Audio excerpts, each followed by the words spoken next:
An achiever with ADHD is a really interesting combination Yeah. because we can get a lot of things done, but we get so much done that we then can't sustain it and we burn out. Yeah. At the time, I had 3 kids, and all of a sudden, I just felt like my body and brain broke. Welcome to the Get Your Marriage On podcast. I'm your host, Dan Purcell, a sex and intimacy coach for married couples. My mission is to help you build and maintain a sexually vibrant and emotionally intimate marriage.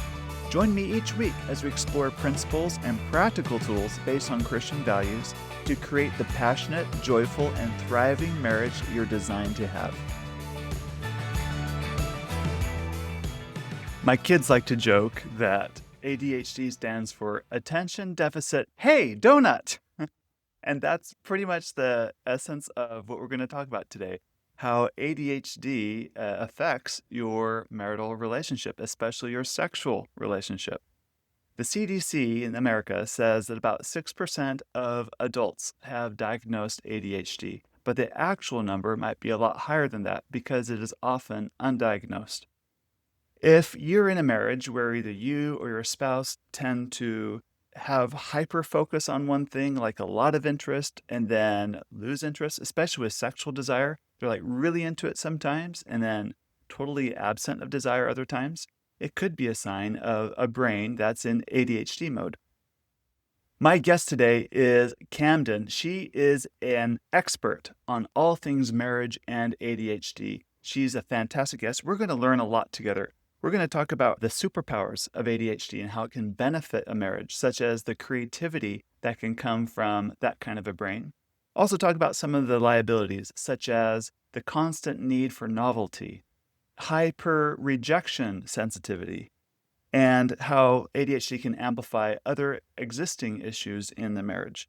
But overall, you're going to hear about her journey, how she learned about ADHD herself, and how she's used it to help and build a great sexual relationship with her spouse. And be sure to stay to the end for her black belt sex tip. Now, this is a special episode to me because anyone that knows me really well is probably not surprised that I myself was diagnosed with ADHD a year ago, and that diagnosis has changed my life for the good. So I hope whoever's out there who's like me or like my guest Kamden in a sexual relationship that wants something great and better, this episode is for you. Before we get started, let me tell you about 2 great events that we have coming up. First is Valentine's Day. I've got it all planned for you. You can just check it off. All you need to do is go to getyourmarriageon.com/events, and you're going to see that we are hosting a getaway. This is where you can send your kids to grandma's house or book a hotel room, and you join Emily and I live as we walk you through a fun sexual practice that I promise you, no matter if you're a newlywed or been married for 50, 60 years, you're going to learn something new and profound. It's about transforming sex into love making. We've revamped our content. This is new for 2026. It's going to be a great experience for you and your spouse. All those details are on our website, like I shared with you. And if you can't attend live, you can register anyway and get a copy of the recordings, which are valid for 90 days thereafter. The second great thing I want to tell you about is we are doing our first ever Get Your Marriage On cruise, and we have a few spots left. This is different than our in-person retreats that we do, which we've sold out of. The cruise is going to do a deeper focus on erotic play, getting deeper together, more intimate, more sexual freedom and play within the bounds of your marriage. And we'll do a deep dive on that while we're at sea. We're jokingly calling this is intimacy, spelled SEA. And it's a 6-night Western Caribbean cruise. It's going to be fantastic. We sail out of Galveston, Texas in October. You'll find those details also on our website, getyourmarriageon.com/events. All right, let's get into this interview with Kamden, where we talk more about ADHD and sex. Hey, Kamden, welcome to the Get Your Marriage On podcast. How are you today? So good. So happy to be here. Thanks for having me on, Dan. Great. Hey, before we begin, we're going to talk about ADHD and how it impacts sexual relationships. But is there a story or a time that you can tell me about when you and your husband, maybe how the ADHD played out and maybe it was a good thing because of what happened? Well, yeah. Yeah, absolutely. So I am like the higher desire partner in my Uh-huh. marriage, and Mhm. I actually didn't find out I had ADHD until I was 36, All right. All right. and, So I'm adult onset yeah. or whatever to say, right? Uh-huh. Yeah, yeah, just that we don't find out about our brain operating system until later. Right. Uh-huh. And, I was married at 24, Uh-huh. and so I am, like, such a sucker for novelty, Uh-huh. and p some people would say impulsivity, but I just like spontaneity. Yes. Uh-huh. And so I remember early on, we decided to go camping, Mhm. and we're like, "Let's make love in the tent." But then that wasn't, Novel enough. novel enough. It was like, "No, there's not very many people out here. Let's see if we can go make love in the middle of the forest," Yeah. right? No tent. Right. No, no Uh-huh. tent. No, Under the stars. it's Uh-huh. too, it's too private. Right.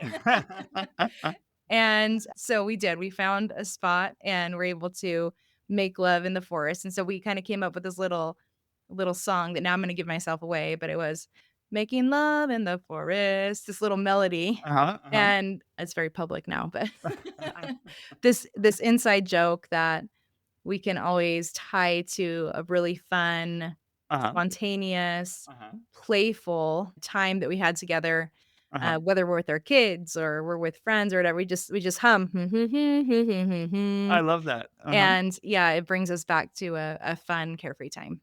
That's cool. Yeah, thank you. So you're 36 years old, diagnosed with ADHD. What was that like? That Amazing. information. Was that like a revelation? Like, It this really was. explains so much.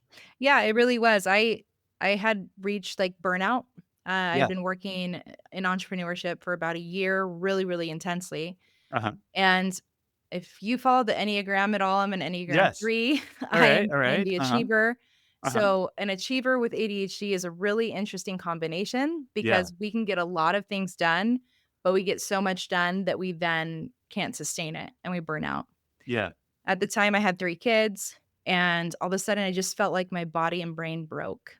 Uh-huh. It was I didn't have words for it, and Uh-huh. so I actually went to prayer and went to worship Uh-huh. and decided that is where I was gonna get a little bit of insight as to what on earth was going on. I was seeking peace, Right. and in an answer to my prayer, clear as day, and Uh-huh. you have to remember ADHD was the farthest thing from my mind, right? I was Right. thinking of my kids, my family, Uh-huh. survival, my business, all these things. It just ADHD, like, just, like, as clear as day in my mind's eye, Uh-huh. those 4 letters, and so I was like, "What?" I was a classroom teacher, I had kids with ADHD, my daughter had been diagnosed, and I'll tell you that she's adopted, and that's important because there is a biological tie, There but that is. wouldn't have been, you Uh-huh. know, as important or as relevant at that Right. point. Mhm. And so I went home and I started to research about ADHD and my whole Uh-huh. life started making sense.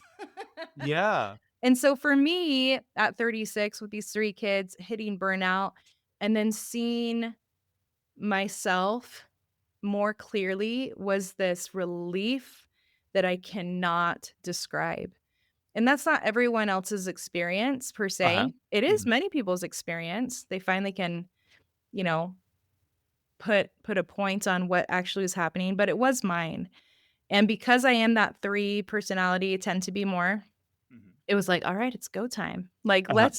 let's dive in. Let's figure out what this means." And there Right. was some All in grief. on the ADHD research. Yeah. Right. In Yeah. true ADHD person fashion. Yes, exactly. Great. Hyper focus. Yeah. We're gonna do all the things Uh-huh. and, Uh-huh. um, but yeah, and then I felt called to advocate. So I was lucky. I was lucky to be able to advocate for the thing that actually helps me a ton and my family and my relationships a ton.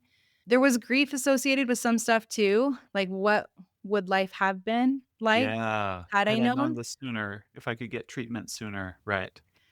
In the '90s when I was growing up, it wouldn't have been great. It wouldn't have been there wasn't a whole ton of support. So Mhm. once I kind of grappled with that and had acceptance with that, I was more okay with it. That my mom did amazing, my dad did amazing as much as they could. They were such great supports to me. And now I get the rest of my life with this additional information. That's good. Yeah. So let's talk about the ADHD brain and how it's different than a what do you call a normal brain? Sure. Yeah, typical. As if there's such thing as a Yeah. normal brain, Yeah, right? or yeah, neurotypical is what they say, but we're like, Uh-huh. "What is typical, Right, right. really?" How do you define that? I guess if you look at then a large swath of the population, Yes. you create a bell curve, right? And you call the center part normal or Yeah. typical. ADHD has some very things that are unique about it. Let's talk about that. Sure. Uh, and I would like to say too with that, that our society, especially in North America, is set up more for that typical brain. Yeah. So that's what I think also makes it very typical. Hunters and gatherers times, right? It Uh-huh. was like, no, they're the hunter type. They go fulfill this role. But as we're all needing to show up to like work and doctor's appointments, and Uh-huh. Follow a it schedule. it Uh-huh. makes it more typical in that respect too. Yeah. Um, the prefrontal cortex of someone with ADHD scientifically is considered underdeveloped. Okay. Not my favorite to Uh-huh. say that. But essentially, it is in its organization and how it is utilized and the pathways that it takes and the balance of dopamine or other neurotransmitters. Mhm. All of that is regulated very differently than what we would call a typical brain. Gotcha. And that prefrontal cortex is responsible for all of this higher level thinking and operating system and executive functioning. And so that's why you see behaviors like being late sometimes or forgetfulness Mhm. or impulsive talking. There's no filter between the thinking and the talking, or being very fidgety, uh, having to be on the go and on the move all the time, difficulty pausing.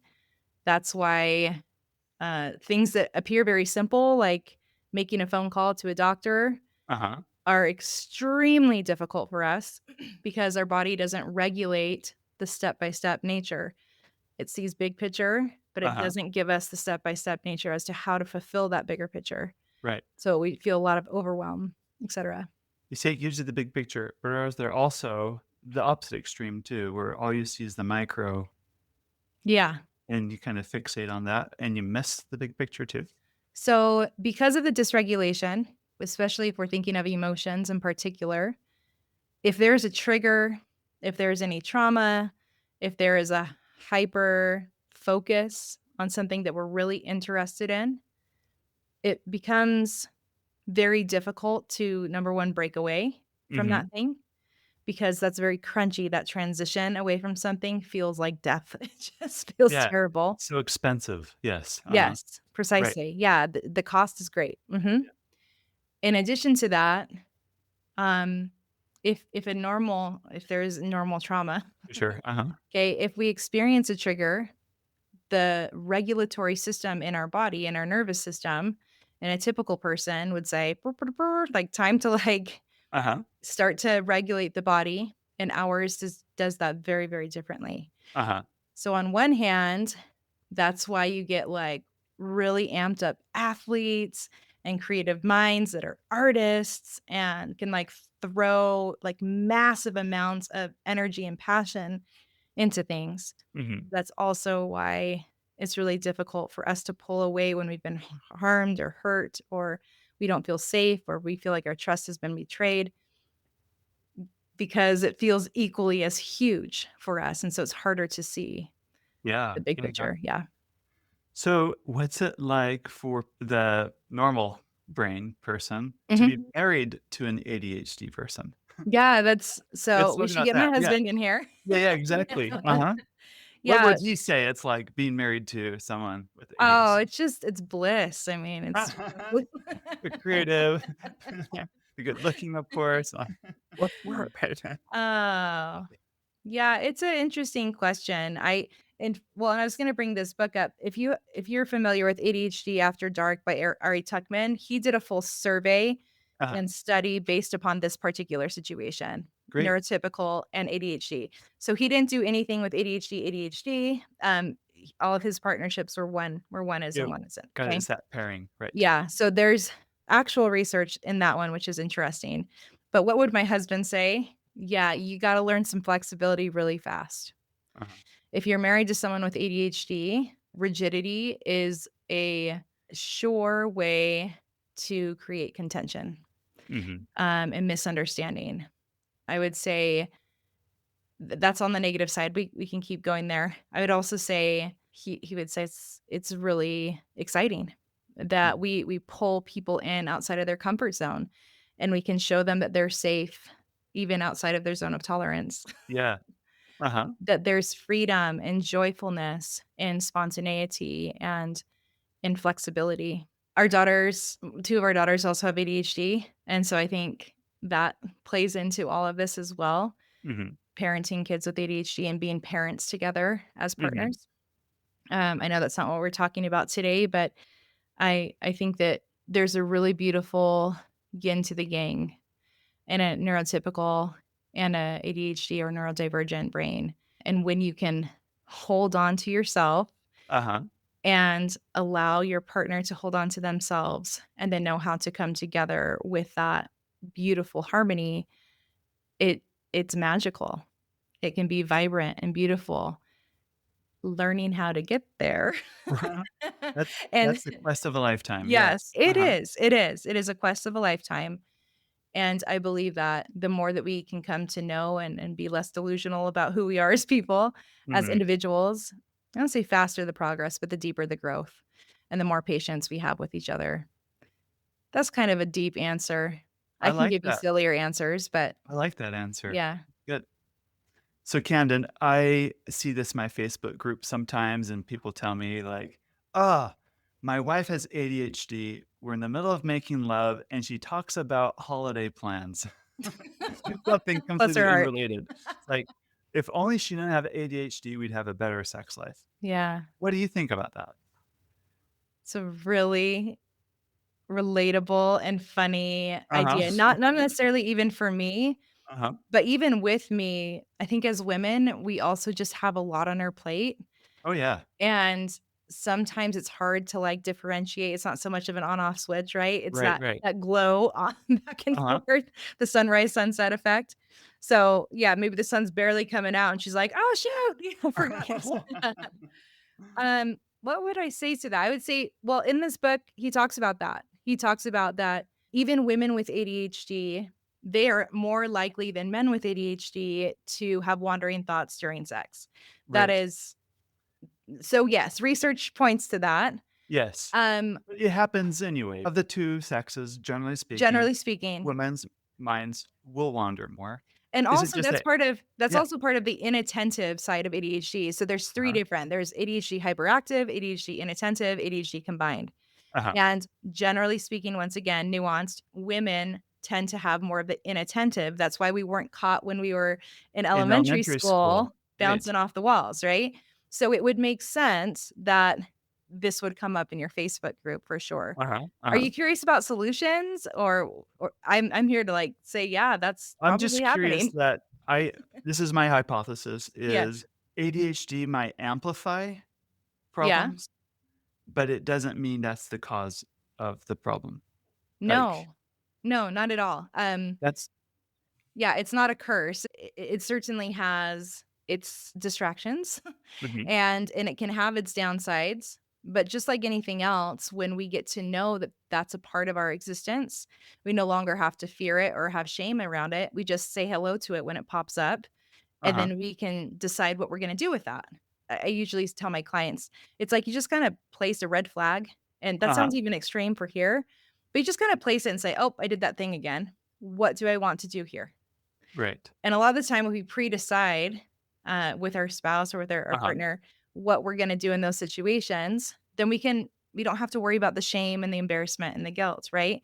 We Uh-huh. can get back on track. But at the same time, can't that wandering brain also play into more play Oh, yeah. and Uh-huh. spontaneity and fun and just honesty? Like, "Nope, this isn't working.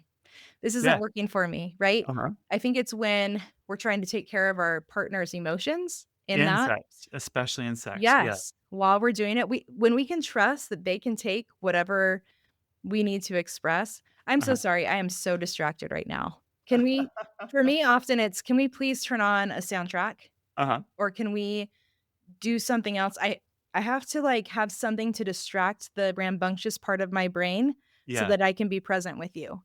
Mhm. And honestly, that's when I'm writing newsletters, that's when I'm doing a lot of things that require all of my attention. And so I think that that's just like a beautiful starting place of communication of how to make this work better. That's good. That's good. What about some other typical problems that couples face and how ADHD kind of impacts that? Let's say one person just takes it really hard when they feel rejected. What Mhm. can you elaborate on that a little more? Yeah, in particular, if that person has ADHD, there is something called rejection sensitivity. Mhm. And Dobson is one of the doctors that coined the term rejection sensitive dysphoria, Okay. or RSD. You Mhm. might hear about that. And essentially, nobody likes to feel rejected, okay? It's Nobody not does. it's not like a lovely, heartwarming feeling, but if you can take that and multiply it by 10,000, Uh-huh. okay? This experience for people with ADHD is head to toe, nauseating, somatically sickening, feels Mhm. like you've been punched in the gut or the groin. Yeah. It just feels terrible. Mhm. Our body wants to keep us as far away from that feeling as possible. Right. Right. And in intimacy and in sex, what are we? We're We're asking vulnerable. for the most vulnerable situation as possible. Yeah. Okay. And everything leading up to that as well. If we are, turning on the flame early, okay, Uh-huh. as we should, please. Uh-huh. Okay, if we're doing that and then we know what that might mean, then it's asking us to be vulnerable. All of these defenses will start to come up. And a lot of the time it's subconscious. If you don't know that this is part of your ADHD, you're going to think that you're just broken or Mhm. that you had this adverse reaction to intimacy and sex, when really it could be a symptom of your ADHD that can be managed and that is completely separate from your personality, from your worth. It is literally how your brain is wired to keep you safe, or it thinks it's keeping you safe. Okay, Gotcha. perceived threat. That is something that I don't know if anyone who doesn't have ADHD could experience the way that we have, and it is very, very real. Gotcha. Mhm. Great. Let's talk about the crave for novelty in the Yeah. ADHD brain Oh, man. when it comes to sex Yes, specifically. of course. Well, you have your typical way of showing up intimately, and you Uh-huh. go through the same motions, and I, we could call this the step touch, right? It's like Yeah, yeah. basic, just step Uh-huh. Go touching ahead. back and forth. Yep. Uh-huh. That we know it's predictable. There's some kind of safety in that because of what Uh-huh. we just said, because Right. of the RSD, because of it's like predictable, it's manageable, it's expected, and then it's done, right? Uh-huh. And that part can, for people that don't want more depth in intimacy and sex, that might feel just fine Uh-huh. with ADHD until it's not anymore. Right. Until you now become so bored by it Mhm. that it no longer takes any priority. Gotcha. So the pendulum swings to the other side Yeah. almost. Uh-huh. Yeah, because this diagnosis also points to an interest-driven brain. Yes. We don't do anything or engage in anything that isn't interesting to us. Right. Boredom is death. Uh-huh. It feels terrible. Uh-huh. People get labeled as lazy a lot of the time, but I want to say very clearly, our brain does not function when boredom is the fuel. Yes, it won't. No. Most of my work as an ADHD coach is to help people learn how to function and tolerate boredom, because right at the end of boredom is genius, is creativity, is novelty, is where we find our hyper focus. If we can tolerate it for just long enough, Uh-huh. we will then find our genius. Okay. And so, but out of box programming, this is what I'm talking about. ADHD out of box programming, it will work until it's not. And in sexuality with novelty, that's how we can shake things up a little bit, right? Uh-huh. Trust obviously has to be a big part of this. Right. Safety has to be a big part of this, communication, all the things that you teach on your podcast. Uh, and this is where you're gonna do some really fun things. This is like you talked about the partnership before. So if you have a higher desire partner with ADHD, you can expect to have a lot of fun. And Uh-huh. but also, if your neurotypical partner doesn't have ADHD, Uh-huh. now you're pushing 2 things, okay? Lower desire, as Mhm. well as they don't have the same need for novelty.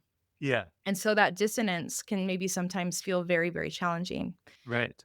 and that's okay. That's Mhm. that's marriage, but it might help to understand.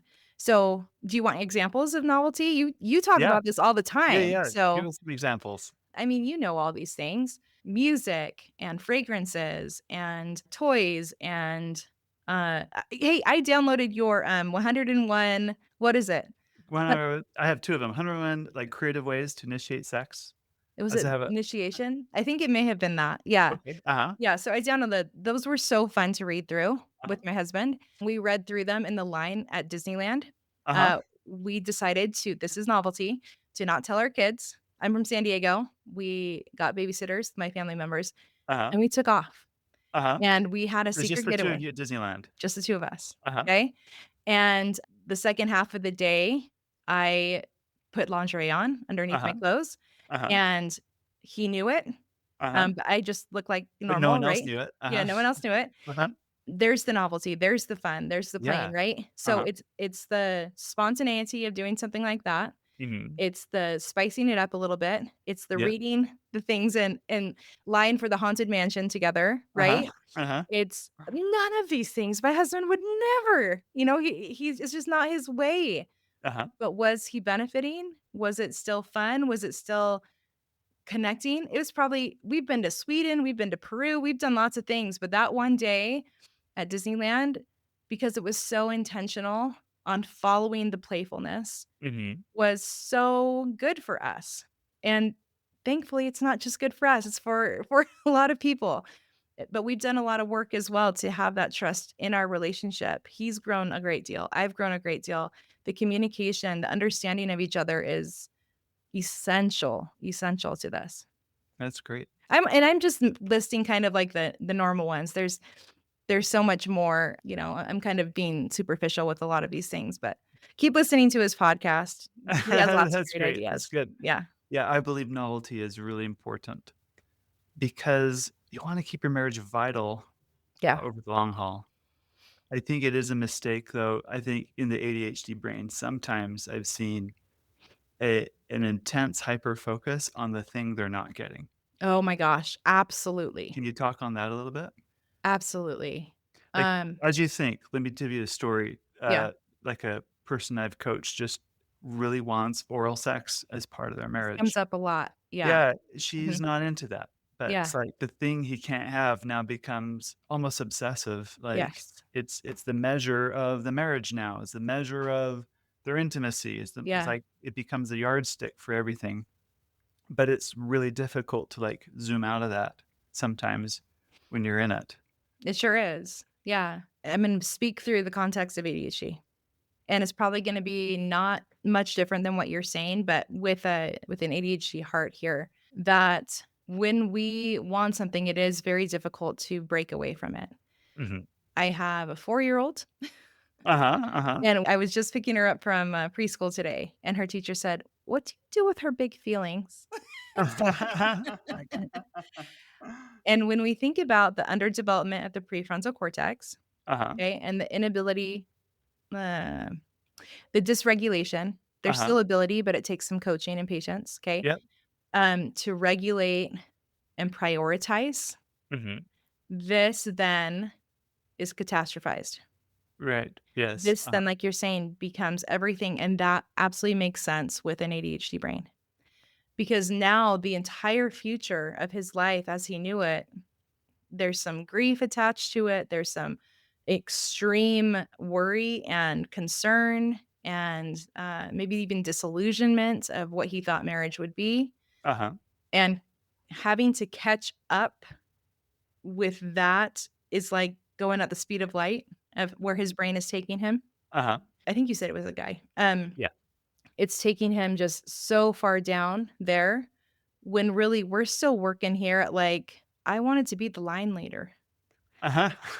right? Like, Uh-huh. it's still very, very basic, but it feels huge, Right. huge, huge, huge.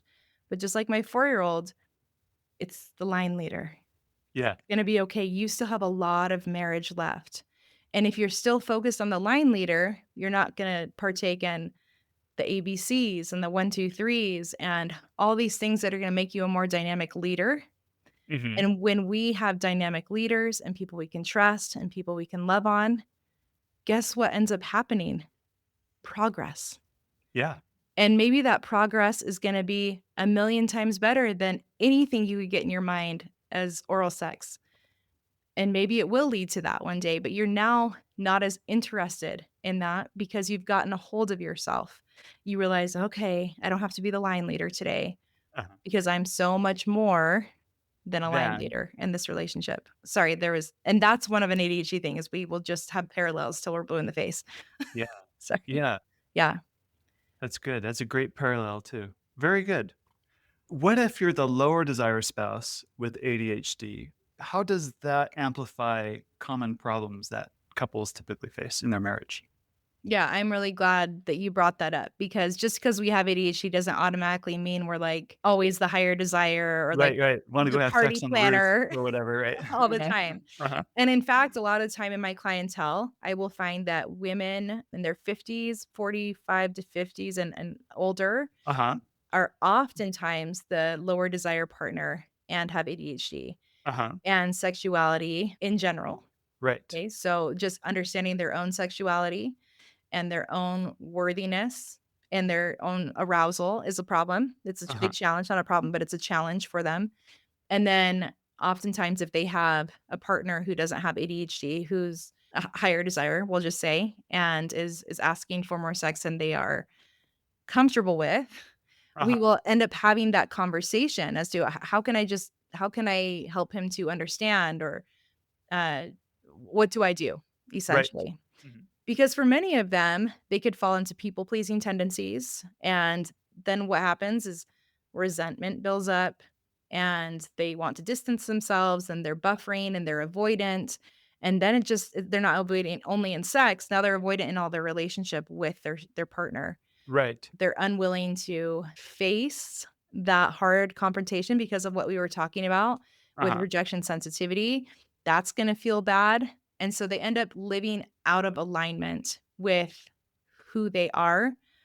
And then they end up not knowing who they are because they don't feel like that person has a voice. Their lower desire isn't okay. And when we just learn that it's once again just another programming in the Mhm. body and that low desire doesn't mean no desire. Uh-huh. Also, well, in, menopause, perimenopause, that happens a lot with the clients I also work with. Right. That can be disturbing and frustrating in a relationship. And even if you're in your early 20s and you're listening to this or whatever it is, if you are the lower desire with ADHD, there's no problem. Okay. Uh-huh. It's not a problem.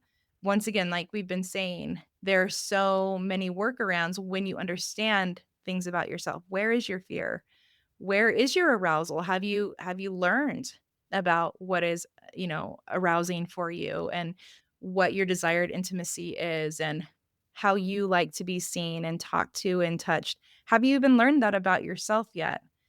When you can bring those things to your partner, to your spouse, it's gonna be a much more educated experience. Last thing, when we think of a lower desire with ADHD Mhm. and the goal is sex. Uh-huh. Okay, so number 1, interest-driven brain, we've already talked about that. Yeah, yeah. Interest-driven brain, when there's no interest, we have to create interest. Right. So we create interest by gamifying. Uh-huh. We Uh-huh. create interest by a slow burn. We create interest by connection in other ways. So Uh-huh. that foreplay plays out for a lot longer and is a lot more necessary, not just for the lower desire, but also for the ADHD brain that has to have a little bit of desire. We're Yeah, interest yeah, yeah. driven. Right, right. So it all plays into it. The more that you understand your own flavor of ADHD, the greater you're going to understand desire, intimacy, and That's sexual good. relationships. So again, it comes back to acceptance is vitamin A, as I like to say, Always. right? Yeah. Oh, I Right? love that. Accept Yeah. it, like, Yeah. which it ties into being more honest with yourself there. And if you find yourself like just accommodating your spouse to make him happy or her happy Her happy either way. with, Mhm. yeah, or just avoiding like this is a warning that you probably need to step into Yeah. a little more I have to go to honesty. the grocery store all of a sudden. Yeah. Yeah, exactly. Right. Yeah. It could also be that you have low interest in sex because, frankly, the kind of sex you're having isn't fulfilling. And you might need to bring that more honest to the table too. Like, and I'm not talking about sex positions or behavior. I mean, it No, might be that, but it's like the meanings tied to it aren't meanings that interest you. If it's all about just checking off a box, that's not going to be, if it's tied to boredom, it's not going to no interest way. you either. So you might just be having bad sex. Yeah, And that's just start proposal having too. good I was gonna sex. say there's so many more Yes. options other Right. than what your high desire is offering you. Yes, Don't exactly. don't be afraid to go read another recipe book, okay? Like, Yeah. don't be afraid to take a look at other options that could be very arousing and exciting to you, okay? Mhm. There and I think a lot of that comes from, even if you're having to overcome some past thoughts about what makes you a good girl or a good boy or, whatever it might be, you're gonna have to overcome some of that, but that's the life work, right? Yeah, For right. connection. Right, Yeah, right. I've never met a couple who have a great sex life who are also not pushing themselves as an individual to yeah, grow in some good. area or another. Growth and that eros energy Yeah, I love come the hand in arrows. hand. They go together. Yes, that's right.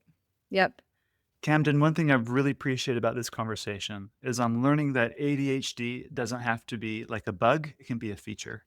There love can be that. tremendous amount of strength and goodness and power that comes from being married to someone, or if you yourself is the ADHD partner in the marriage, Yeah. especially when it comes to the sexual relationship.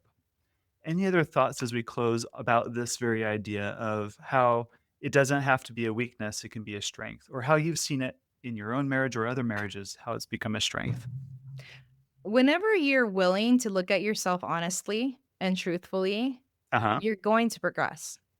Always. Um, Absolutely. and so there are some people with ADHD who will deny how the ADHD is impacting them for the rest of their life. Uh-huh. And so I can't help them, right? Right. They can't Right. help themselves. But as soon as you are willing to hold on to your own diagnosis, Mhm. and have a partner who understands and is willing to put time into seeing their ADHD as the way that their brain works, as their out of box programming, and Uh-huh. not as like a character flaw or a moral failing or anything like that, then what is going to happen next is progress. The same thing for the non ADHD partner. There has to be full acceptance on both sides. And Right. acceptance does not mean excuse. Okay. It means explanation, Uh-huh. that we are now explaining what is happening within our body so that we Mhm. can decide if we want to stay here or if we want to morph it or work on making something else work. And in finding out about my own ADHD, I've always been into personal development, but my progress as a person, as a mother, as a professional, as somebody serving in my church, as a community member, as all these things Uh-huh. has amplified in all the ways, not necessarily because of my ADHD, but now I understand myself. And when Mhm. we understand ourselves, we show up true. We show up more honest. We show up more willing and confident, more loving and more open and less defensive. And then I get to really hone in on my natural skills and talents. And I'm able to be less distracted by others' perception of me if I'm running a little bit behind, or if maybe I have more put my foot in my mouth moments. Uh-huh. There's more forgiveness and kindness and compassion for myself and, my loved ones and my clients in that position. That's good for everyone. Yes. Absolutely Uh-huh. good for everyone. And once again, going back to that yin yang idea, man, when we are holding ourselves so confidently and honestly with someone else who trusts us to do that and they do that for themselves, Mhm. it's the most liberating, incredible experience in sex and intimacy and all the conversations and communion that happens in the middle as well. Love that. That is so good. That's great. What a great uplifting message. I hope Good. everyone listening to that I hope walks away so. from this like there is nothing unsolvable. There's nothing we No. can't overcome here. There's goodness to be had. Yeah, and the more honest that we are with ourselves about that, the quicker or the more deep or the more substantial, fulfilling, I guess the word I'm looking for, the more fulfilling our relationships will be. That's so good. Great, great. All right. We're going to switch gears a little bit before we leave. Okay. I studied martial arts for a lot of years. Excellent. And the idea that black belt is no much different than just the same fundamentals you do as, a white belt. It's Yeah, just a sure. lot more refined. It's next level. It's the same move, but it's very much more refined. And I I, see I where like we're going. I see where we're yeah, going yeah, yeah. here. But I like this idea with black belt sex tips, and this is why I ask some of Okay. my guests for their black belt sex tip. Yeah. And it might be a technique, it might be like an idea, like go to Disneyland with lingerie. Those are all great black belt Yeah. sex tips. But I want to hear what your black belt sex tip would be. Every 2 or 3 years, I get together with a group of 10 of my best friends that we Uh met huh. in college, Uh huh. and it's all of us women, and all happen to be married with kids, Uh and I brought this one up 5 or 6 years ago, and they gasped, and I was like, "Why are you gasping?" huh. So I'm only sharing it not because I don't think it's normal, but because I thought it was normal, but they didn't consider it, Uh huh. and that's going to get waxed. Uh Yeah, go get waxed if you're a guy or a girl. Go get waxed. It ups the sensory, your nerve endings are so much more Alive. accessible, Yep. Uh and huh. it creates a whole different sensation and experience in sexual intimacy. So, absolutely, it shouldn't be a weird thing.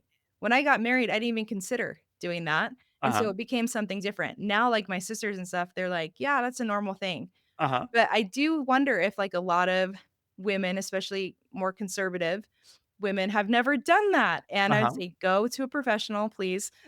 Uh huh. You don't want a million ingrown hairs, but it is wonderful. It's wonderful for everyone involved. Great. Love it. Love it. Yeah. Great tip. Thank you. Thank you. Yeah. So, where can people go to learn more about you, your ADHD coaching, and your podcast and things like that?